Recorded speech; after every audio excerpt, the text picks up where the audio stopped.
Esse 10 por 1 é com Miguel Correia e é uma parceria com o Jornal 7 Dias.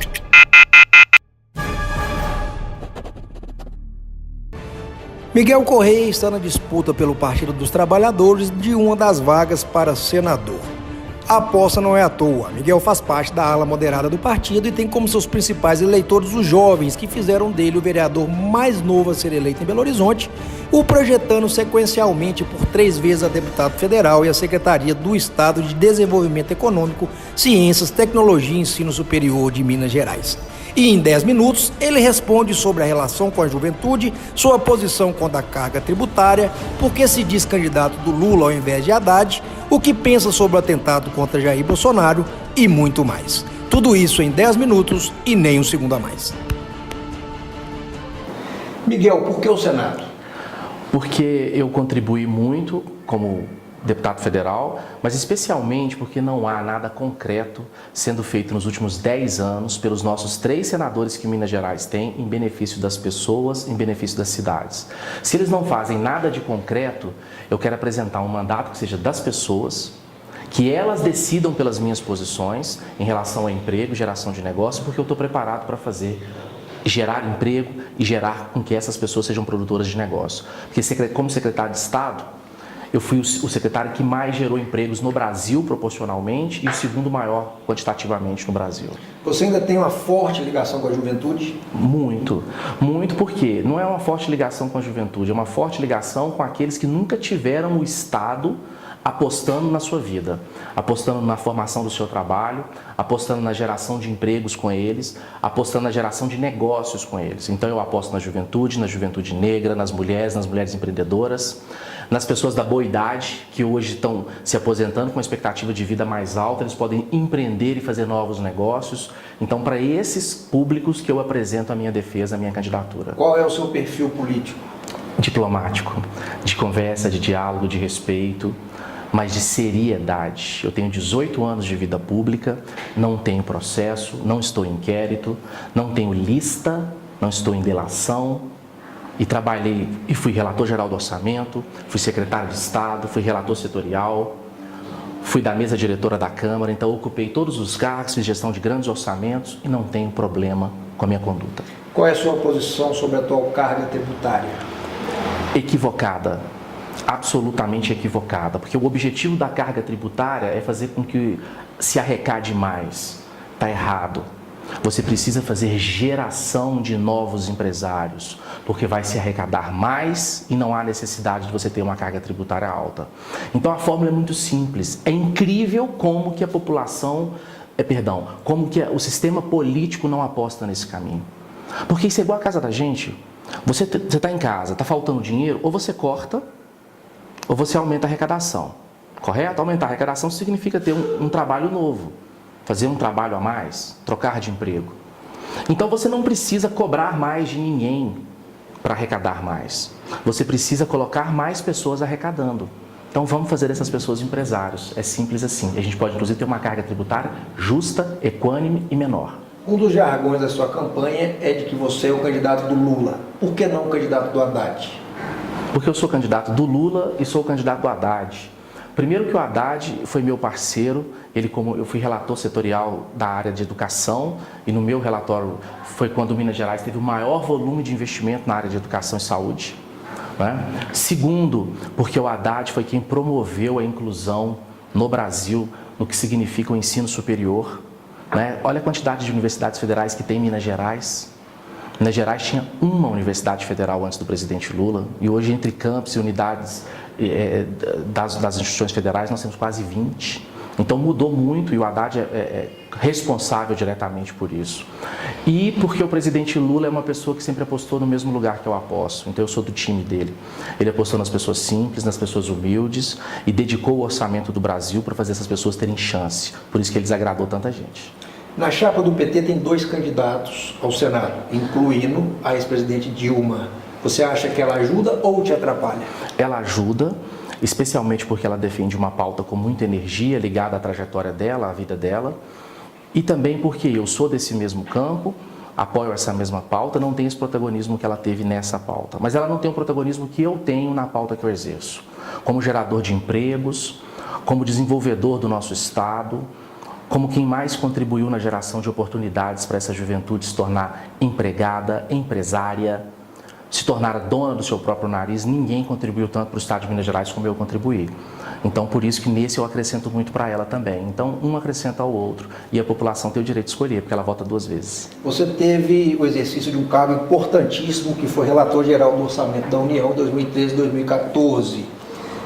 Qual é a sua opinião sobre as acusações contra a ex-presidente Dilma, quanto às pedaladas fiscais, por ser conhecedor do Orçamento e da União? E da Constituição. Primeiro que na Constituição não se prevê isso. Não se prevê. Ela foi condenada por 6 créditos especiais. Crédito especial significa uma decisão presidencial para um novo crédito, que é um recurso a mais para determinada área, né?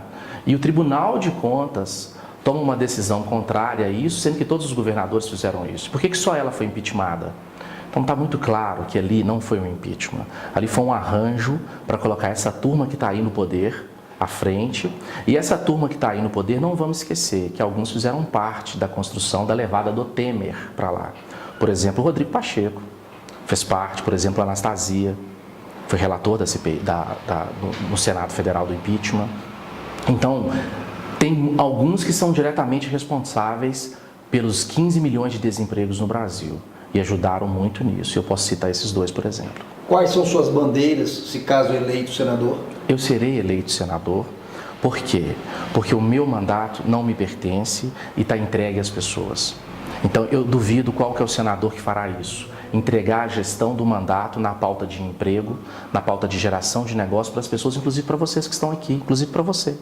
Quem quer e tem atuação nesse mesmo modelo, que é gerar emprego, tem legitimidade nessa atuação, gerar oportunidade, levar essas oportunidades para dentro do Estado, o Brasil é o mesmo e é nosso da mesma forma.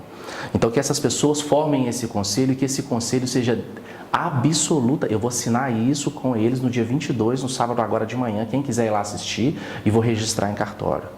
A decisão serão desses conselheiros. Eu serei o executor da decisão deles no Senado. E quando você tem uma proposta que inclua as pessoas, é difícil ela ser derrotada. O que você tem a dizer sobre as investigações do Ministério Público Eleitoral sobre interferências suas em mídias sociais? Eu atuo profissionalmente em diversas empresas de alta tecnologia e o Ministério Público mesmo já disse, porque eu já ganhei na Justiça e o Ministério Público Federal não recorreu. Então ele acredita que as provas que eu apresentei foram suficientes para deixar claro a lisura da minha conduta. Lembrando que a lisura da minha conduta não se faz nessa ação, se faz há 18 anos por não estar em lista nenhuma, em delação nenhuma, em investigação nenhuma, em processo nenhum. Qual é o seu posicionamento e opinião sobre o atentado sofrido por Jair Bolsonaro? Um crime horripilante. Eu discordo de quase todas as opiniões do Bolsonaro, não vou falar todas, mas naturalmente em quase todas elas. E é um absurdo uma sociedade que não se permite o debate. Mas, ao mesmo tempo, as pessoas que provocam, que buscam o tempo inteiro fazer com que a violência seja a contrapartida de qualquer ação, nunca levará a lugar nenhum isso. Então, eu estou repudiando com toda energia, eu acho um absurdo. Eu e a minha família estamos orando pelo Bolsonaro, que ele se recupere, porque não existe uma pessoa que preste um favor tão grande para a democracia como o Bolsonaro. Porque ele está colocando um debate fundamental a ser feito. O debate de enfrentamento ao preconceito. O debate de enfrentamento a diminuir a importância da mulher. E esse debate é muito importante ser feito, mesmo que ele faça do outro lado. Mas ele está colocando esse debate. Como seria um cenário político, você eleito senador e a oposição, a sua oposição eleita no governo de Minas? Como você trabalharia esse cenário político? Primeiro que eu tenho convicção que o Haddad será eleito presidente. Ele vai para o segundo turno e vai ser eleito presidente. Eu acredito que o Fernando Pimentel será eleito governador. Mas acontecendo do Fernando Pimentel não sendo eleito, eu não perco o mandato por isso. Eu continuo como senador da República, lembrando com a possibilidade muito grande de ter o presidente do mesmo campo político do que eu, consequentemente a facilidade de acessar os orçamentos dos programas públicos federais, fazendo com que haja alto investimento em Minas Gerais, diferente do que aconteceu. O que aconteceu foram senadores de Minas bloqueando os investimentos em Minas Gerais. Se você tem dúvida, pegue o orçamento, você mesmo pessoalmente pode fazer isso, e você vai perceber que não há nenhuma ação de investimento diretamente. Quando eu fui deputado federal, o governador era Anastasia, e eu coloquei o maior volume da história de orçamento público em educação e saúde em Minas Gerais e no Brasil. Então tá claro, o que eu fiz lá eu vou continuar fazendo, a minha trajetória prova O justiça isso. devolve a pergunta numa vitória de total oposição, como seria? A mesma coisa, porque eu tenho habilidade congressual, sei perfeitamente transitar no Congresso, defendo uma pauta que independe das posições políticas e tem organismos no Brasil que são sólidos e que são instituições próprias e que trabalham nesse caminho. Eu posso citar, por exemplo, o Sistema S e o SEBRAE, que atuam diretamente. Então, é impossível se conter uma onda do bem. É impossível conter uma pauta que só tem um objetivo: gerar emprego para as pessoas e fazer com que as pessoas se tornem empresários. Me conta quem vai lutar contra isso. Eu quero desafiar. Quem lutará contra isso? Então, se ninguém lutará contra isso, pode eleger qualquer um de ponta a ponta. Se a gente vencer, esse benefício que acontecerá para as pessoas, porque é impossível você ter pessoas contrárias a essa pauta. Fechamos. Obrigado. Desejo sucesso. Cumpri na risca 20 minutos. E não foi ensaiado. Até o próximo 10 por 1. Obrigado.